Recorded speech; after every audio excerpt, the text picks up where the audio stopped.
હે અલ્યા પેથિયા, ઈ તને શું કહેતી હતી? ઈ મને એમ કેતી હતી કે મારી પાસે મોટર છે, કાર છે, બંગલા છે, તારી પાસે શું હે? તો પછી તે શું કીધું?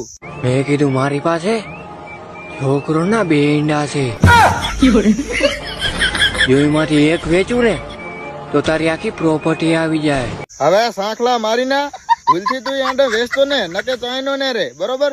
ઈ એંડે વેચીને તું પ્રોપર્ટી તો લઈ લઈશ, પણ ઈ પ્રોપર્ટી તારી ના ભાંડામાં ઘાલીશ, કેમ કે એના વગર બધું અધૂરું છે.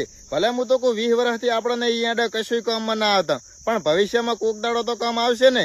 અને આ બીજું કે ઈ એંડે સહી લેવે છે તો સહીલાને શું થયું હું પૂછેલું જોઈ તું ખાલી.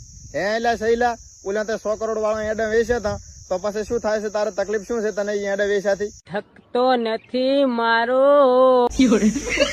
જોયું ને શું કિંમત છે ઈ એંડાની? હવે તને ખબર પડી ને સહીલા પાસેથી. એટલે તું છે ને આદમી છે તો આદમી ની રીતે રે, ખોટા બાયલા વેડા ના કરી, નકે હું તો